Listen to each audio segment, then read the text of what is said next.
Husserl, il a vraiment la tranche rationnelle du mec qui va te prouver que les vampires ça existe pas. En plus, quand il te regarde, t'as l'impression qu'il t'accuse d'avoir trahi ta patrie. Faut pas l'emmerder, Edmund. Il a jamais été jeune, il connaît pas la bringue. Lui, il draguait des équations à trous. Première blague, pas mal. DM, t'as son portrait. À côté d'Orian Gray, c'est oui. Ce mec là, c'est ton prof, tu fais pas le fou avec. Jamais. Il t'embrouille, tu lui offres une clémentine et tu fais un smiley au marqueur dessus. Histoire de provoquer une accalmie dans son subconscient. Putain, je dis de la merde un petit peu. Parce qu'avec sa barbe taillée comme un pieu là, il fait peur. Regarde-moi cette forme triangulaire comme ça, c'est pas beau? Il était prof de géométrie, en même temps c'était un géomètre. C'est normal, il a une barbe comme ça. Moi, quand j'ai une connerie, je mets des lunettes. Voilà. On m'a toujours dit que ça faisait intelligent. Encore une discrimination contre les gens à lunettes. T'es lunettophobe, enculé? T'es lunettophobe? Non, les seules lunettes que je maltraite sont celles de tes chiottes enculées. Va chi Pierre, ma gueule, on est là. Damn. Husserl, il allait très loin en philosophie. Il a percé les mystères du cosmos. En même temps, avec un regard comme ça, c'est normal. Le mec, il est concentré tous les jours, tout le temps. En plus, il était vieux. Ton grand-père à côté, lui, il faisait quoi? Il donne du pain et ses peaux mortes aux pigeons à Paris sur un banc. Voilà, c'est tout. Il fait rien d'autre. Là, on va arrêter de dire de la merde.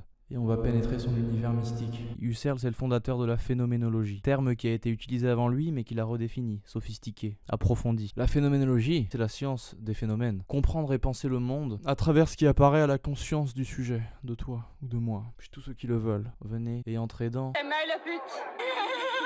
Concentre-toi sur ton expérience immédiate et essaye de parvenir à une fine description de celle-ci. Ça, c'est la base de sa méthode. En fait, on avait déjà les prémices de cette façon de fonctionner en philo avec Descartes, Kant et l'empirisme anglais. Tout cela, ils ont influencé Husserl en fait, parce qu'il arrive, lui, fin 19e. Il meurt en 1938. Voilà. Donc, sa philosophie, elle est basée sur la conscience des choses qui nous parviennent. Et l'idée phare de Husserl, et ça, c'est le plus important, c'est de dire que notre conscience est toujours conscience de quelque chose. La conscience, elle n'existe pas en elle-même. Elle n'est pas indépendante. C'est juste une intentionnalité. Et c'est ça qu'il faut comprendre. L'essence de la conscience, c'est un lien de relation, c'est juste ça. La conscience, elle est pas indépendante de l'objet dont on a conscience. Si t'as conscience d'un truc que tu vois, que tu ressens, que tu subis, que tu imagines, la conscience, c'est cette chose-là. C'est pas quelque chose en toi qui comprend cette chose. Tu comprends? Du point de vue de Husserl, le réel, il existe que dans sa façon d'accéder à être conscience. Donc la conscience, elle, c'est qu'une ouverture à un objet donné. Une pensée, un truc qu'on voit, qu'on imagine. La conscience est conscience de quelque chose ou n'est pas. Elle n'est rien en elle-même. Ça, c'est vraiment, faut le comprendre. Et à partir de là, pour s'approcher de la connaissance de l'essence des choses, pour les connaître vraiment, faut pratiquer ce qu'il appelle la réduction eidétique. Ça consiste à épurer ce qui se manifeste à notre conscience et atteindre l'intuition de l'invariant d'une chose, sa base fondamentale. Il faut essayer d'éliminer par ta concentration tout ce qui est contingent, relatif, tout ce dont on peut se passer pour la connaissance profonde et nécessaire d'une chose. Mais ça, c'est la première étape. La deuxième étant la réduction phénoménologique. Et ça consiste à suspendre sa vision naturelle du monde, sa vision naïve. En fait, il faut s'efforcer de mettre entre parenthèses, en se concentrant, le sens commun, nos jugements, notre manière d'être naturel au monde. Tout ça, faut l'oublier. À travers cette suspension du regard habituel qu'on porte sur le monde, à travers cette extraction de nous-mêmes, d'une certaine manière, on atteint la source de la signification du monde vécu comme phénomène pur, épuré de tout ce qui n'est guère essentiel. Et c'est ainsi qu'on libère le moi transcendantal, le moi transcendantal,